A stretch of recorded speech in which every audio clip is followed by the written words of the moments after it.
Salve, salve, ouvintes e espectadores de Os Pingos nos Is. A gente faz aqui mais uma edição especial de fim de ano, de virada para 2020. Eu sou Felipe Moura Brasil e estou na linha com José Maria Trindade, diretamente de Brasília. Augusto Nunes não pôde participar dessa entrevista especial de hoje, mas temos na linha também ele, que é uma das figuras centrais no debate público brasileiro, na história recente do país, o coordenador da Força Tarefa da Operação Lava Jato, Deltan Dallagnol.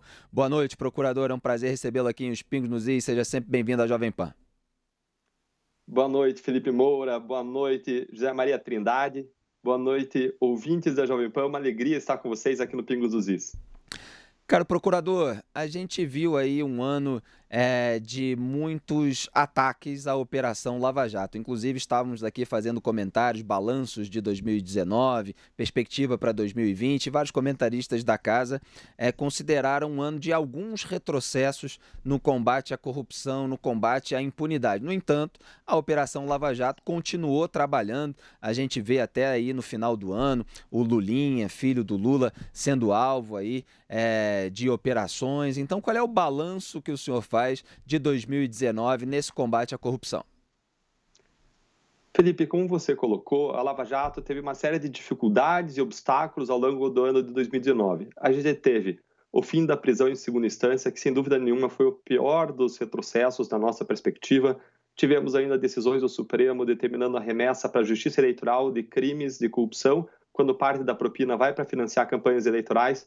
Tivemos a lei de abuso de autoridade, tivemos o esvaziamento do projeto anticrime do ministro Sérgio Moro no tocante à parte anticorrupção. Nós tivemos ainda aquela decisão do Supremo que criou uma brecha para a anulação dos casos em razão do momento das alegações finais de réus delatores e delatados. Tivemos a suspensão de investigações que tinham informações do COAF, da Receita Federal, por cerca de 5 meses, bastante tempo, que geram prejuízo para as investigações, e por aí vai. Agora, eu queria dar uma perspectiva um pouco diferente sobre esse ano. Esse ano foi um ano em que a equipe da Lava Jato teve a oportunidade de mostrar resiliência, de mostrar perseverança e de se superar. E nesse ano nós tivemos o maior número de acusações feitas pela Lava Jato, foram 29 acusações contra 21 acusações no ano em que maior número de acusações existiu antes de 2019. Nós tivemos ainda nesse ano o maior valor recuperado para os cofres públicos, o maior ingresso de valores em cofres públicos de todos os anos da Lava Jato. Foi 1 bilhão e 700 milhões aproximadamente. Nós tivemos ainda neste ano uma série de avanços de uma série de linhas de investigação, inclusive na área fim da Lava Jato.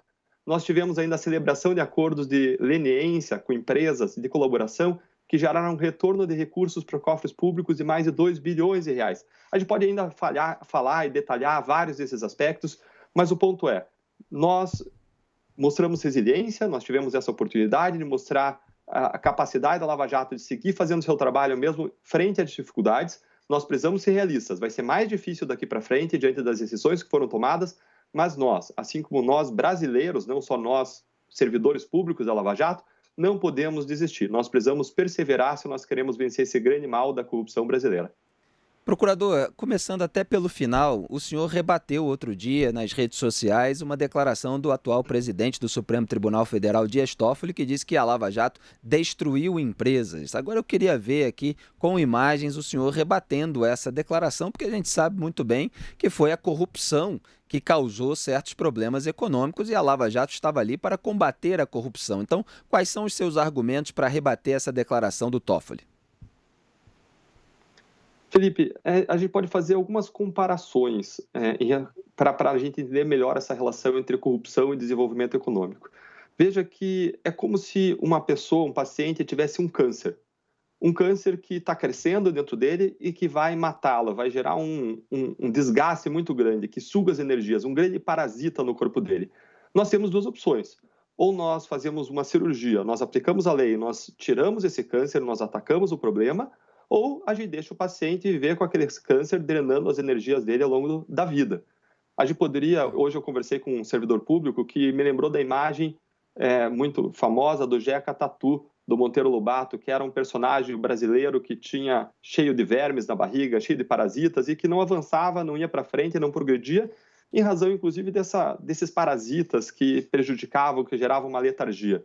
Ora, se a gente não atacar a raiz do problema, se a gente não tirar o parasita da corrupção que nos priva do nosso desenvolvimento, que é uma âncora do desenvolvimento econômico e social do país, nós nunca vamos avançar com o país. É claro que pode existir alguma turbulência, alguma dificuldade em razão desse momento, mas nós precisamos aplicar a lei.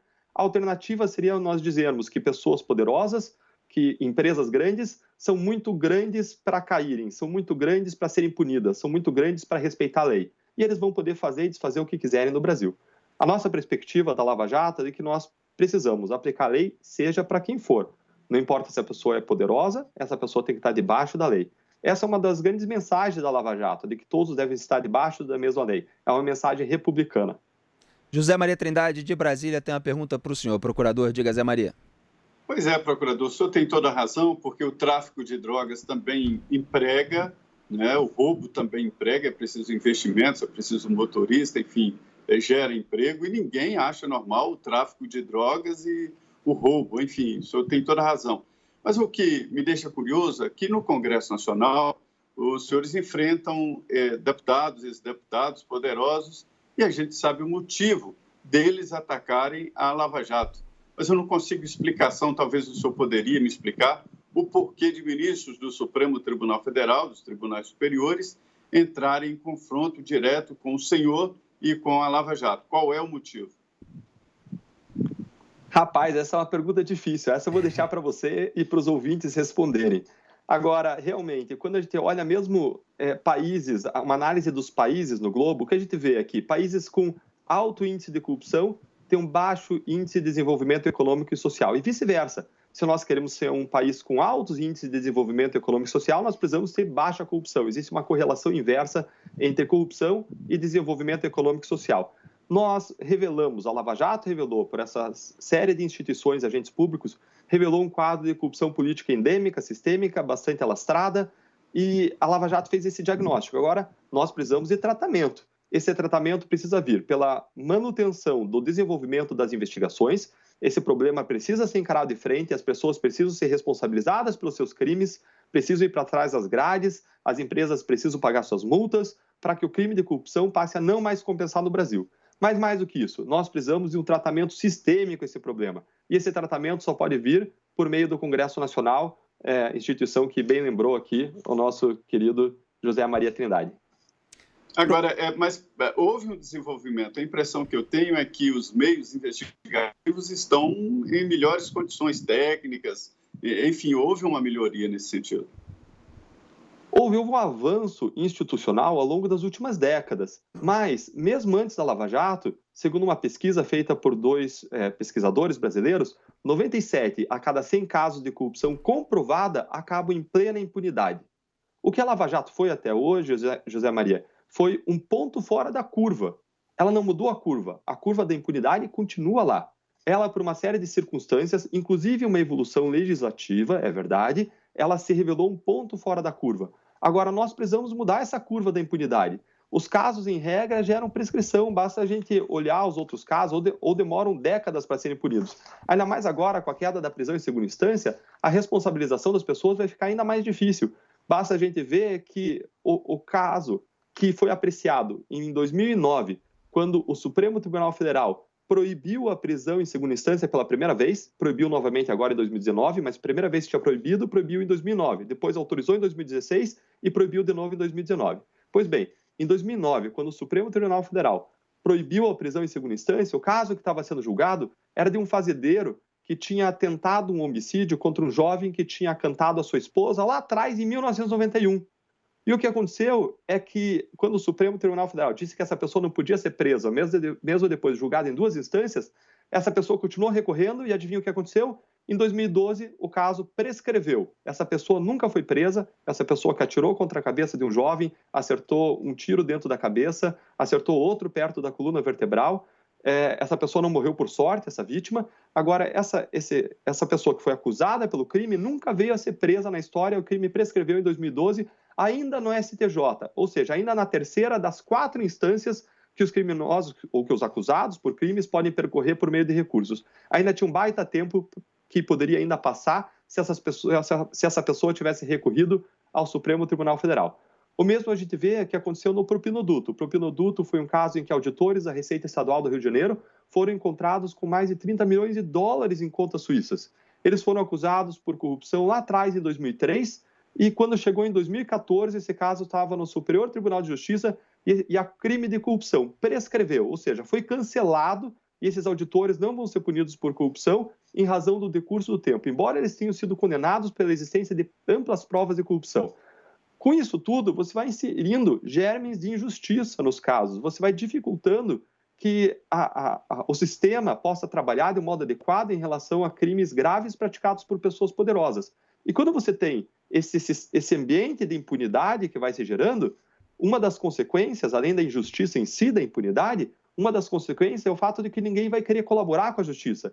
E lembre que a colaboração premiada foi o motor propulsor da Lava Jato. Uma pessoa era investigada por um crime A e trazia todo um alfabeto de crimes para obter o maior benefício com o maior número de revelações. Tudo isso ia ser investigado, não era usado gratuitamente contra ninguém, e se as provas fossem consistentes, a pessoa delatada poderia vir a ser acusada com base em um amplo conjunto de provas. Mas o ponto é, se a pessoa investigada ela tem uma ampla avenida de impunidade, ela jamais vai confessar os seus crimes, jamais vai devolver o dinheiro desviado para a sociedade e jamais vai entregar para conhecimento do Estado outros crimes que até então eram desconhecidos.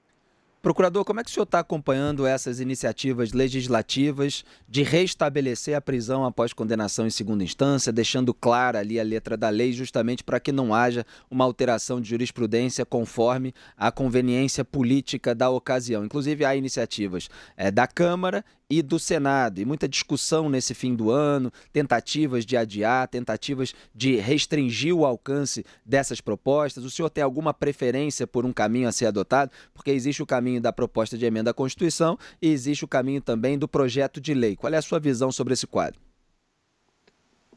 Felipe, na minha percepção, ambas as opções são viáveis, porque ainda que se adote um projeto de lei e não uma emenda, esse projeto de lei, se for questionado, vai ser questionado perante o Supremo e provavelmente só vai ser decidida essa questão depois, no final do ano ou no ano seguinte, quando a composição do Supremo já vai ter mudado. O Supremo decidiu a proibição da prisão em segunda instância por 6-5. E se for mudada a composição do Supremo, como é prevista para ser mudado no final do ano de 2020, e se entrar um ministro, como, por exemplo, o ministro André, da AGU, que já foi cotado para uma vaga do Supremo, ou hoje ministro também, Sérgio Moro, se forem pessoas com esse perfil, são pessoas que já têm uma posição clara a favor da prisão em segunda instância. Então, qualquer que fosse o caminho, seja uma emenda constitucional, seja um projeto de lei, isso seria amparado por uma nova composição do Supremo, se a nova composição do Supremo, se os novos ministros indicados tiverem esse perfil de apoio à prisão em segunda instância.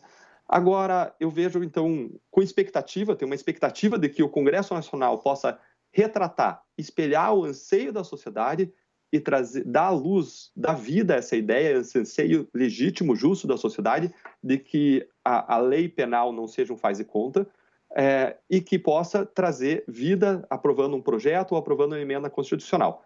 Agora, se você me perguntar se eu acho que isso vai acontecer, eu tenho sérias dúvidas, Felipe. Eu tenho sérias dúvidas porque, embora seja o Congresso Nacional a entidade responsável pelas principais mudanças necessárias contra a corrupção, e embora tenha ocorrido uma renovação e hoje nós tenhamos vários movimentos contra a corrupção, inclusive suprapartidários dentro do Congresso, embora existam vários parlamentares comprometidos com a causa anticorrupção, eu acredito que ainda não são maioria.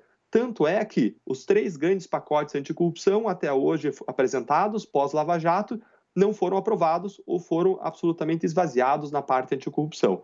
Então, eu tenho dificuldade de acreditar que o nosso Congresso hoje ele aprove a possibilidade da prisão em segunda instância, embora eu torça para que isso aconteça. Agora, uma segunda possibilidade, para além de uma aprovação via Congresso, seria uma nova decisão do Supremo daqui a alguns anos com a mudança de composição daquela Corte.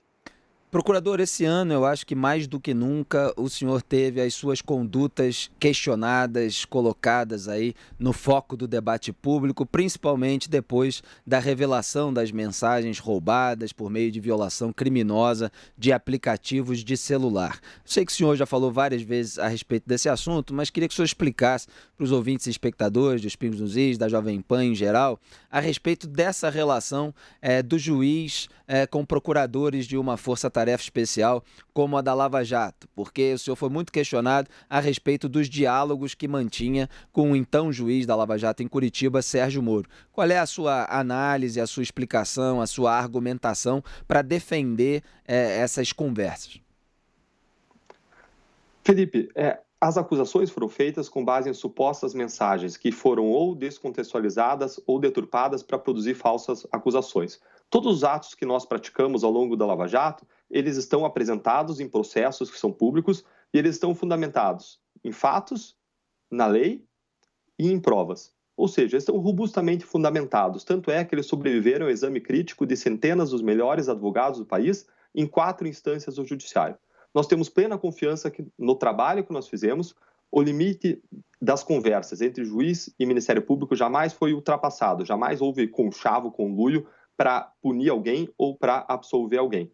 O limite dessas conversas sempre ficou dentro de conversas que o objetivo buscar os princípios e os valores da justiça, eficiência, celeridade, correção, verdade, assim como advogados podem conversar com juízes em busca de defender o interesse dos seus clientes. O Ministério Público defende o interesse público e nós, como os melhores bancos de advocacia, nós da Força Tarefa da Lava Jato, nós sempre comparecemos perante o Poder Judiciário, em diferentes instâncias, para sustentar as nossas posições, e é isso que a gente fez ao longo da Lava Jato também. O que nós percebemos quando nós olhamos para essas mensagens que surgiram agora com certo distanciamento, é que ficou cada vez mais claro que essas mensagens essas reportagens sobre essas supostas mensagens, foram feitas de forma sensacionalista, deturpando fatos. Veja, por exemplo, que em determinado momento essas reportagens chegaram a dizer que o Ministério Público tinha burlado a lei para obter acesso a informações fiscais ou que tinha investigado pessoas com foro privilegiado.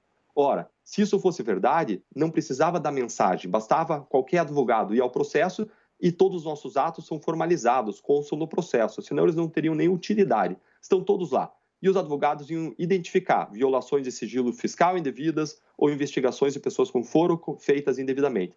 E sequer surgiu uma alegação disso em qualquer processo. Isso, mais uma vez, corrobora, confirma que nossos atos foram sempre dentro da lei e que o que aconteceu, né, por meio dessa série de reportagens foi um extremo sensacionalismo com deturpação da realidade. Zé Maria. Procurador, essas conversas roubadas, esse conteúdo está agora em vários setores, inclusive os ministros do Supremo pediram.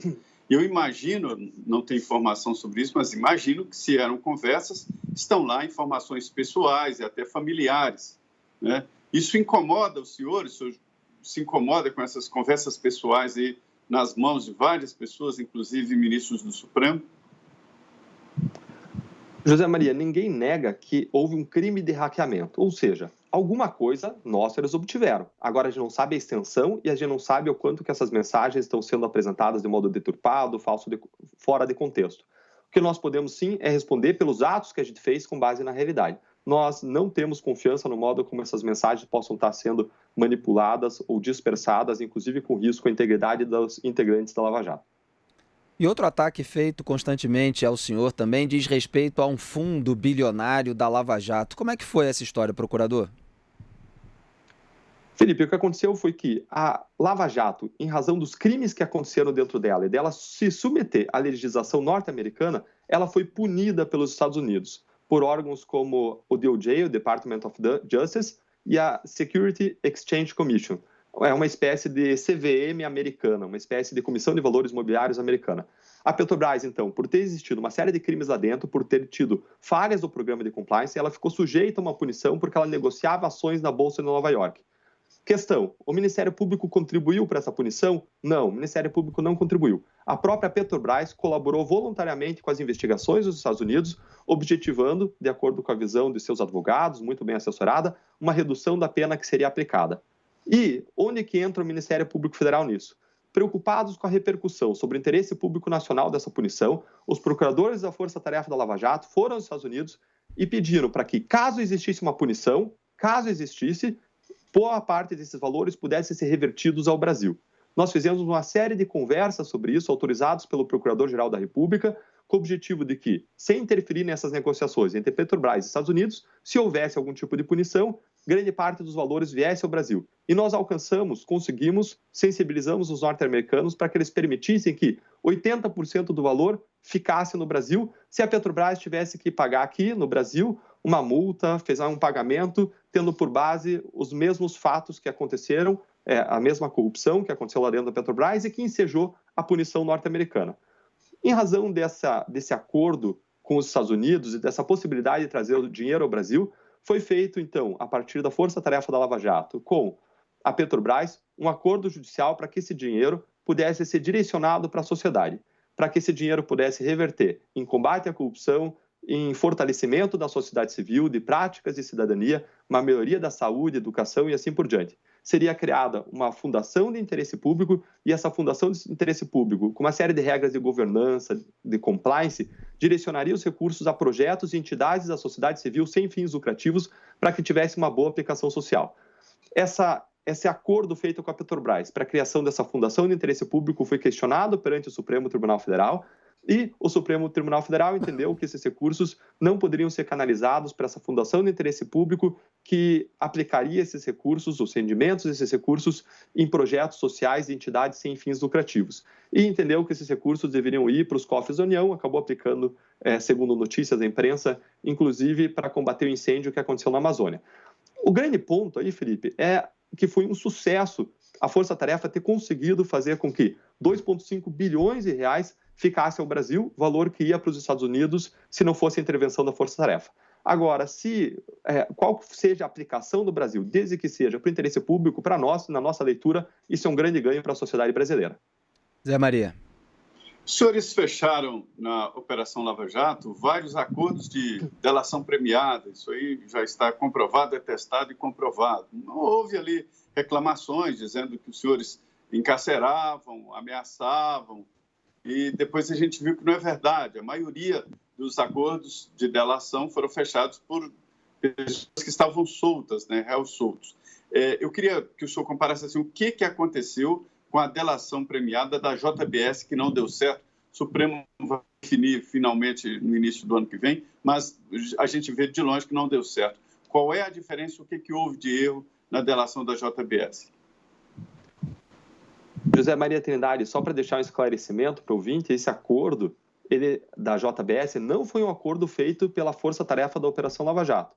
Foi feito no âmbito de uma outra operação pela Procuradoria-Geral da República. Dito isso, nós vemos que, ao longo da Operação Lava Jato, surgiram uma série de críticas contra os acordos de colaboração premiada. Toda crítica é bem-vinda e serve para nós aperfeiçoarmos o nosso trabalho. Agora, o que nós percebemos ao longo do tempo é que muitas críticas infundadas são repetidas, embora sejam desmentidas por números, com o objetivo de minar a credibilidade e o apoio que a Lava Jato tem perante a opinião pública. Uma pesquisa recente mostrou que a Lava Jato continua com o apoio de mais de 80% da sociedade, ou seja, mais de 80% da população quer que a Lava Jato siga, que vá à frente, que chegue aonde ela precisa chegar. Mas vários ataques foram feitos numa estratégia que repetiu a estratégia da Operação Mãos Limpas italiana, porque ao minar a credibilidade da operação fica muito mais fácil aprovar projetos contra ela, miná-la de diferentes formas. E nós vimos, por exemplo, criarem argumentos dizendo que a Lava Jato prendia pessoas para forçar colaborações. Como você bem colocou, a maior parte dos acordos foram feitos com pessoas soltas, mais de 70%, 80% dos acordos. Outro argumento que surgiu é de que a Lava Jato ela fazia colaborações e usava apenas a palavra do colaborador para acusar alguém. Isso não é verdade. Jamais a Lava Jato usou a palavra do colaborador sozinha, sequer para acusar alguém, quanto mais para condenar alguém. A Lava Jato sempre toma a palavra do colaborador como um ponto de partida de uma investigação. Segue coletando provas, quebra sigilo bancário, fiscal, e só se existir um conjunto robusto de provas, vai aí sim acusar alguém, se for o caso, pedir a condenação de alguém. Bom, em relação ao acordo da JBS, o que nós vimos é que existiu um acordo feito no âmbito da Procuradoria-Geral da República pelo Procurador-Geral que concedeu imunidade penal, que deu pena zero para os irmãos Batista. Esse acordo teve uma repercussão muito negativa na sociedade, surgiram uma série de intercorrências, questionamentos sobre o fato de eles terem ou não entregue todas as informações. Eu acompanho isso com vocês pela imprensa e eu tenho dificuldades de ter um conhecimento mais profundo e de poder opinar. Até me sinto um pouco cerceado nessa possibilidade, porque não é um caso que eu conduzo diretamente. Eu vou ficar mais à vontade de comentar os nossos casos lá de Curitiba. Estamos conversando com Deltan Dallagnol, procurador da República e coordenador da Força Tarefa da Lava Jato em Curitiba. Procurador, pouco antes aqui de começar a entrevista, eu desci para comer alguma coisa aqui embaixo da Jovem Pan e 2 ouvintes, espectadores do nosso programa Os Pingos nos Is, vieram falar comigo, perguntaram se eu estava trabalhando. Eu falei que eu ia subir ali daqui a pouco para entrevistar o senhor. Perguntei se eles tinham alguma pergunta. E eles de início assim ficaram pensando, e enquanto eu comia, um deles veio com um papelzinho na mão para fazer essa pergunta. Portanto, pergunta de Carlos Scandiuzzi e do Beethoven de Oliveira, de Aramina, de São Paulo. Pergunta aqui para esquentar a nossa entrevista. Depois de 70 fases da Lava Jato, o senhor mantém o Lula no centro do seu PowerPoint, procurador? Felipe, hoje a Lava Jato é um mundo de informação, é um mundo de investigações que excede Petrobras.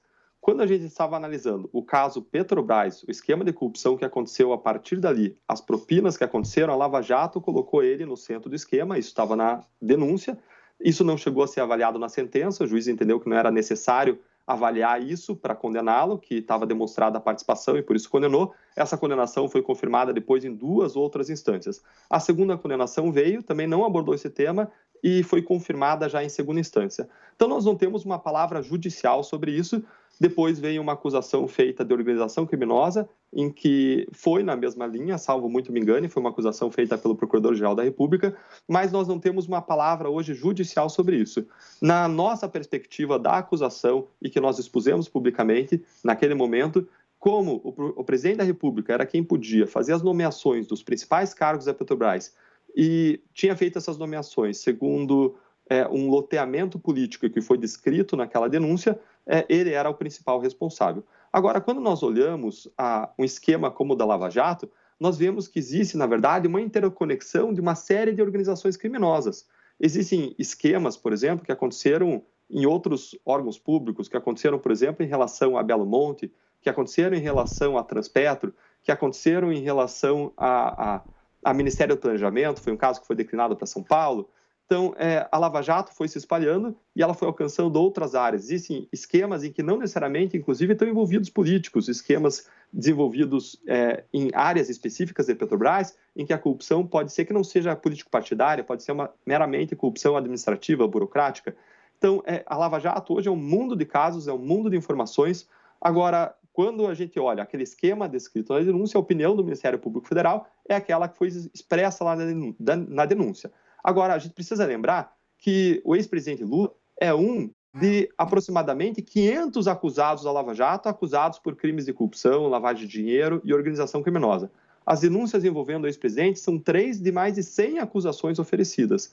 Ou seja, ele é alguém que a Lava Jato quer que seja responsabilizado por crimes que cometeu, segundo a lei, pela justiça, e com a justiça respeitado o direito dele a um julgamento justo, a presunção de inocência. Agora, ele é mais uma pessoa, ele acaba se tornando, em razão da importância, da relevância, um foco de atenções mais concentrada da imprensa e da sociedade, mas a nossa perspectiva é de que todas as pessoas igualmente devem ser responsabilizadas pelos eventuais crimes que cometeram.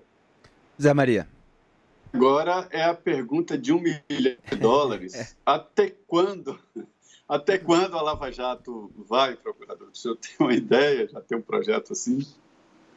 Zé Maria, você sabe que essa pergunta é feita para a gente desde lá 2015, 2016, e sabe que lá desde 2015, 2016, o então juiz federal Sérgio Moro, ele falava, não, a Lava Jato está acabando, a Lava Jato está se esgotando, mas eu acho que isso era um pouco de desejo dele de descanso, viu? Era um pouco de o que os americanos chamam de wishful thinking, era um pouco de precisar já descanso, de estar cansado com essa imensa operação, porque é claro que depois de 5 anos, 2, 3, 5 anos de trabalho intenso, todos nós estamos cansados. Agora, quando nós olhamos a Lava Jato, esse imenso esquema, o que a gente tem você pode até estar acabando com as linhas de investigação, mas de repente alguém decide colaborar com a justiça e essa pessoa traz à tona mais 10, 15 linhas de investigação. Isso faz com que isso seja um novelo que a gente está constantemente desenrolando. Veja que nesse ano, por exemplo, a Lava Jato ofereceu acusações relacionadas a Transpetro, a Belo Monte, ofereceu pela primeira vez acusações relacionadas a 2 novas empreiteiras, ofereceu acusação relacionada ao Banco Paulista, em relação também ao Banco Petrópolis, uma acusação recente imputando mais de R$1 bilhão em lavagem a um personagem central do Grupo Petrópolis e por aí vai. E a gente está desvelando ainda a corrupção na atividade fim da Petrobras. O que eu quero dizer com isso? Antes, a corrupção era descoberta naquilo que a gente chama de atividade meio. A Petrobras, para produzir óleo, para produzir petróleo, ela precisava construir plantas, construir obras de engenharia. Isso a gente chama de atividade meio, porque não é a atividade fim dela, não é a exploração de óleo.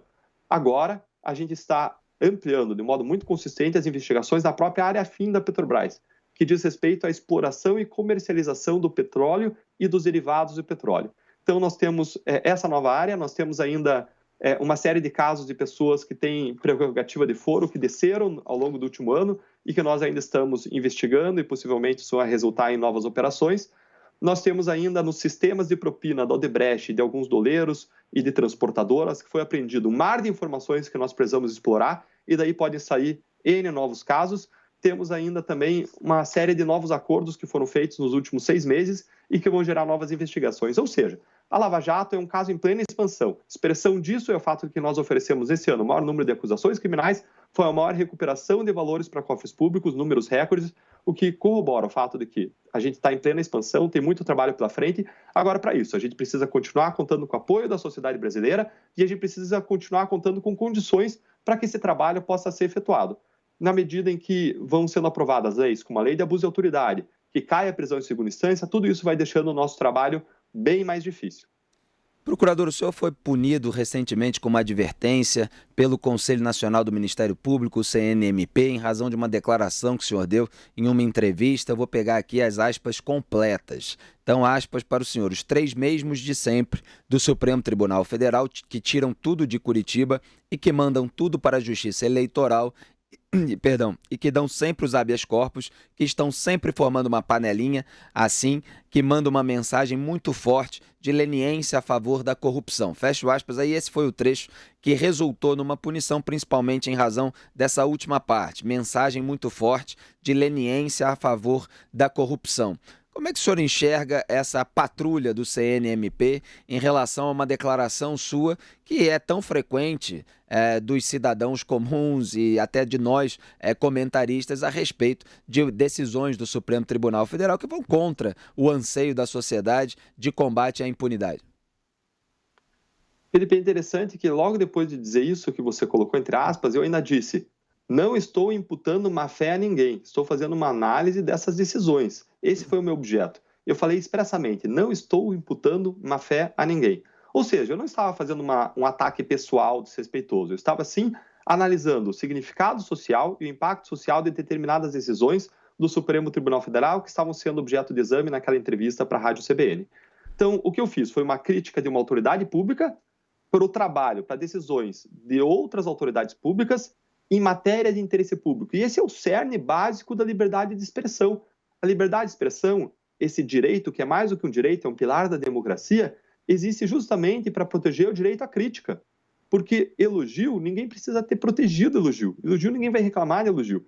A liberdade de expressão, esse direito é para proteger crítica. Eu fiz uma crítica ao Supremo e, na minha impressão, na minha leitura, essa crítica está acobertada pela liberdade de expressão. Contudo, o Conselho Nacional do Ministério Público entendeu diferente, entendeu que existia aí uma quebra de decoro, um ato desrespeitoso e aplicou uma punição. Mas, na minha leitura, analisando não só essa minha entrevista, mas todas as mais de 300 entrevistas que eu dei, sem nenhuma reclamação contra a atitude desrespeitosa, isso jamais foi o que eu pretendi fazer. Justamente por isso que eu ofereci recursos contra essa decisão para serem apreciados no Supremo Tribunal Federal. Agora, quando a gente olha a atuação das diferentes lava-jatos e do Supremo Tribunal Federal, a minha expectativa, Felipe, e eu vou falar que, apesar da punição e com todo o respeito que é devido ao Supremo Tribunal Federal, à instituição e aos seus agentes, a minha expectativa, como cidadão, como agente público, é que o Supremo se reorganize ou reorganize os gabinetes para que possa trazer resultados mais efetivos em operações como a Lava Jato. Veja que a Lava Jato em Curitiba já acusou cerca de 500 pessoas, condenou mais de 150 pessoas a cumprirem mais de 2.000 anos de prisão, já vem recuperando os cofres públicos mais de 14 bilhões de reais por meio de acordos. Agora, quando a gente olha para resultados do Supremo, com toda a relevância que a instituição Supremo tem, os resultados são ainda muito tímidos. Até agora, ao longo dos 5 anos, o Supremo Tribunal Federal condenou uma pessoa na Lava Jato, quando nós sabemos que esse esquema era um grande esquema político-partidário em que estavam envolvidos vários parlamentares que gozaram, e vários deles gozam ainda, de prerrogativa de foro. A nossa expectativa é que o trabalho de investigação, de processamento lá, possa acontecer de modo consistente, sério. É claro que nós queremos justiça, não queremos que ninguém seja acusado ou condenado indevidamente, mas a nossa expectativa é que possa existir uma atenção especial do Supremo Tribunal Federal para que nós, como sociedade brasileira, possamos ter maiores resultados nessa investigação e persecução lá também, em relação aos graves crimes revelados pela Lava Jato. Só queria aproveitar para emendar nessa pergunta, antes de passar aqui a palavra ao Zé Maria, para a gente justamente analisar as diferenças entre declarações. Então, a gente falou do caso do CNMP punindo o senhor com uma advertência em razão de uma declaração sua, e eu queria falar das declarações do ministro do STF, Gilmar Mendes, porque volta e meia, em sessão plenária, inclusive, ele ataca os procuradores e até o então juiz da Lava Jato em Curitiba e atual ministro da Justiça e Segurança Pública, Sérgio Moro. O senhor, procurador, entrou com uma ação na Justiça Federal recentemente no Paraná contra a União, pedindo uma indenização, se eu corrija se eu estiver errado, de R$59 mil por danos morais supostamente provocados pelo ministro Gilmar Mendes em suas falas. O ministro Gilmar Mendes chegou a chamar a Lava Jato na prática de organização criminosa. Quer dizer, os senhores estão sob escrutínio aí do Conselho Nacional do Ministério Público e às vezes a gente tem a sensação de que os ministros do STF não estão sob escrutínio de ninguém. Quer dizer, eles estão sob a possibilidade de serem alvejados com pedido de impeachment no Senado Federal, mas a gente vê o Davi Alcolumbre, presidente do Senado, sentando naqueles pedidos, não deixando que os processos tramitem, e os ministros vão fazendo aquilo que eles querem. Há um inquérito ilegal, que eu considero ilegal, pelo menos na minha análise, aberto pelo ministro Dias Toffoli, e declarações e às vezes votos, decisões absurdas do Gilmar Mendes. Então, o que levou o senhor a entrar com essa ação contra o ministro Gilmar, e como é que o senhor avalia isso? Felipe, não só ele disse que os procuradores de Curitiba eram como uma organização criminosa, membros de uma organização criminosa, mas ele nos chamou de cretinos, gangster, crápulas, covardes, patifaria, gente baixa, desqualificada e por aí vai. Veja que isso aqui não é crítica a uma decisão, a um ato, a uma manifestação nossa. Isso aqui são pura e simplesmente xingamentos. Isso são ofensas genéricas. É totalmente diferente de quando você critica decisões. O que eu fiz quando eu me dirigi ao Supremo, e a razão pela qual foi punido, foi fazer críticas a decisões judiciais emitidas pelo Supremo Tribunal Federal. É diferente do que fez o ministro Gilmar Mendes. Ele, com todo respeito, ele fez aí ofensas genéricas contra nós. E aí não se trata de liberdade de expressão e de crítica, mas se trata de abuso da expressão, de xingamento, o que caracteriza, inclusive, está até descrito no Código Penal como crime de injúria. E chegou um ponto em que não se trata de Deltan, não se trata de procurador Deltan, se trata sim de defender o Ministério Público, de defender o trabalho da Lava Jato e de mandar aquela mensagem que a Lava Jato tem mandado ao longo dos últimos 5 anos, de que ninguém deve estar acima da lei. Inclusive ministros do Supremo Tribunal Federal, como nós todos, devem também estar abaixo da lei. E a intenção nessa ação, Felipe, não embora fosse justo, obter aí um valor pecuniário. O objetivo dessa ação é bastante simbólico. É claro que o valor pecuniário é um modo de compensar pelos danos causados. Agora, como nós já declaramos publicamente, esse valor, uma vez auferido, vai ser a melhor compensação que eu posso ter, é ver esse valor sendo aplicado para o interesse público, sendo revertido para o hospital oncopediátrico aqui da nossa região, que trata de crianças com câncer, que está sendo construído agora, que vai ter por objetivo tratar de crianças com câncer. Ou seja, essa ação ela não é uma questão pessoal minha com o ministro Gilmar, mas ela busca que a gente possa reforçar essa mensagem de Lava Jato. Todo mundo deve estar debaixo da lei. Zé Maria. Eu sinto falta de uma defesa mais efetiva, muito mais forte, assim, de outros procuradores, o que reforçaria muito a posição dos senhores, e também da Procuradoria-Geral da República. Recentemente houve mudança no comando, do Ministério Público Federal. Como estão sendo as relações? Melhorou, piorou, ficou a mesma coisa depois do novo procurador Augusto Aras? José Maria, a Lava Jato ela depende muito do Procurador-Geral da República. Basta nós vermos 3 aspectos da Lava Jato. Primeiro, a existência de uma grande equipe trabalhando no caso, aqui em Curitiba, depende de atos de designação que são de incumbência do Procurador-Geral. Em segundo lugar, manifestações e posições do Procurador-Geral em grandes questões que tramitam no Supremo afetam diretamente a Lava Jato. como, por exemplo, a questão da prisão em segunda instância. Em terceiro lugar, boa parte dos acordos de colaboração premiada feitos acontecem quando alguém que está sendo investigado em Curitiba nos procura e essa pessoa quer entregar fatos que envolvem pessoas que têm foro privilegiado.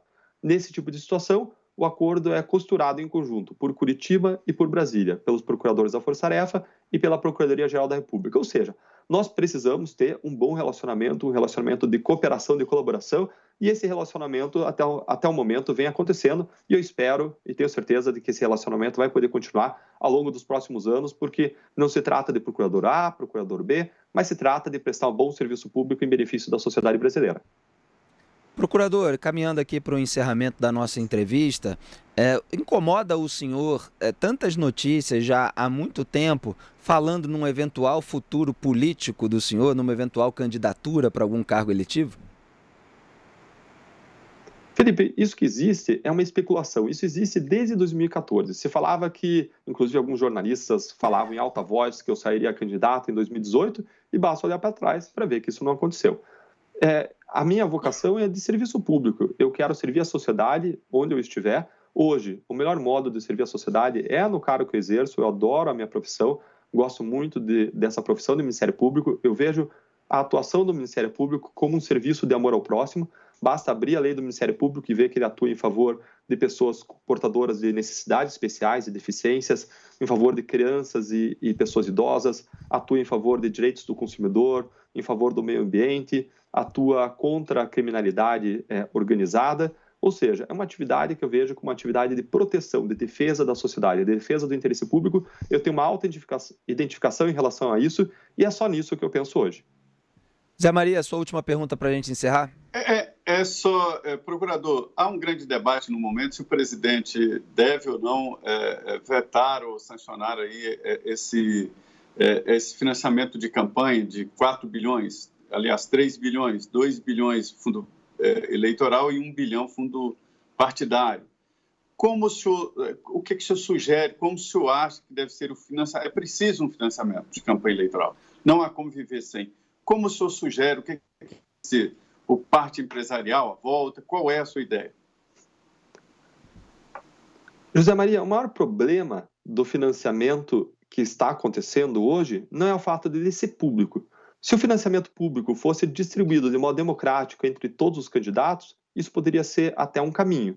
Nós teríamos aí uma outra dificuldade, que seria você aumentar o volume de gastos eleitorais nesse momento, quando nós temos uma crise e quando nós tanto precisamos de recursos, educação, saúde, segurança e assim por diante. Mas o principal problema que eu quero apontar nesse modelo de financiamento público que foi adotado é o fato de que os recursos são colocados nas mãos dos caciques partidários, dos presidentes dos partidos, dos donos dos partidos. Partidos no Brasil, infelizmente, têm dono. A democracia existe para fora dos partidos, mas raramente existe democracia intrapartidária. Isso faz com que sejam os caciques partidários os responsáveis por decidir quem vai receber os recursos. Isso fez com que nas últimas eleições para o Congresso Nacional, mais de 60% dos recursos tenham ido para as mãos de menos de 8% dos candidatos. É uma grande desigualdade na distribuição desses recursos. E quando a gente pensa no sistema brasileiro de capitalismo de compadrio, de oligarquias, de caciques partidários que tradicionalmente desempenharam o papel de manter o sistema como ele existe hoje, muitos brasileiros aguardam e anseiam por renovação. Agora, é muito difícil que a renovação aconteça nesse quadro. Mais ainda, pessoas que não estejam ligadas muito de modo próximo a esses grandes caciques partidários podem ficar à margem. E qual é o problema delas não receberem recursos? O problema é que existem várias pesquisas que mostram que existe uma correlação entre reais investidos em campanha e número de votos recebidos. Alguns autores chegam a apontar mesmo uma causalidade entre dinheiro investido e número de votos que o candidato recebe, com raras exceções. Essas pesquisas foram feitas, em geral, sobre campanha para deputado federal. E quando existe uma correlação entre dinheiro e votos, o fato de um cacique ter na sua mão o poder para direcionar os recursos para o candidato A, B, C, D, confere a ele o poder de decidir na prática quem vai ser eleito, em prejuízo dos cidadãos. O que talvez um caminho para o qual nós poderíamos e deveríamos seguir seria o barateamento das eleições. Em vez de você ter campanhas hollywoodianas televisivas, você poderia ter campanha só indoor, só dentro de auditórios, só dentro de anfiteatros, né, de prédios para gravação, e a pessoa com fundo branco atrás discutindo temas de interesse público, políticas públicas, quais são os principais problemas do país e quais são as principais soluções. Isso baratearia já muito as campanhas. Existem outras medidas que também podem baratear. Nós precisamos de barateamento das campanhas, nós precisamos de uma maior democracia na distribuição dos recursos dentro dos partidos e nós precisamos ainda incentivar que os candidatos busquem ampliar suas fontes de financiamento com a generalidade dos eleitores. Quando a gente olha o grande esquema de corrupção e de capitalismo de compadrio que a Lava Jato revelou, a gente pode comparar com aquilo que dois autores muito famosos que escreveram aquele livro Por que as Nações Fracassam, é um livro de cabeceira de grandes executivos. Eles dizem que nações que fracassam economicamente, socialmente, são nações que têm um acordo entre a elite política e uma elite econômica. E esse acordo existe para explorar a sociedade e extraindo benefícios e empobrecendo a sociedade. E eles falam que tanto mais tende a existir esse sistema extrativista, quanto maior o engessamento das classes políticas e da classe econômica.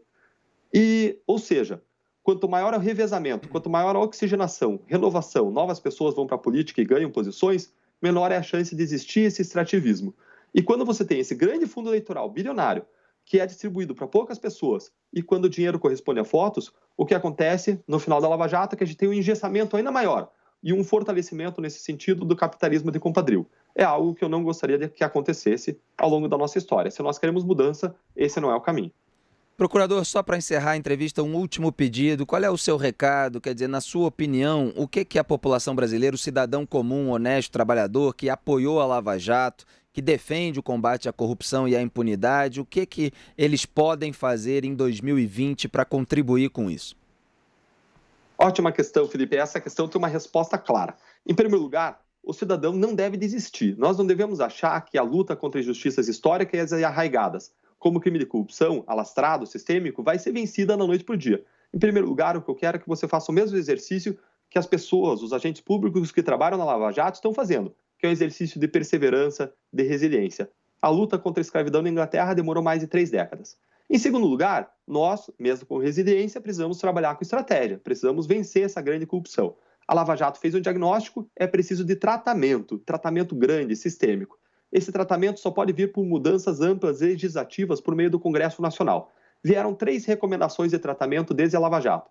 As 10 medidas contra a corrupção, depois vieram 70 propostas contra a corrupção, que ficaram conhecidas como as novas medidas contra a corrupção, e por fim veio o pacote anticrime. Os 2 primeiros pacotes não foram aprovados e o pacote anticrime foi esvaziado na parte anticorrupção.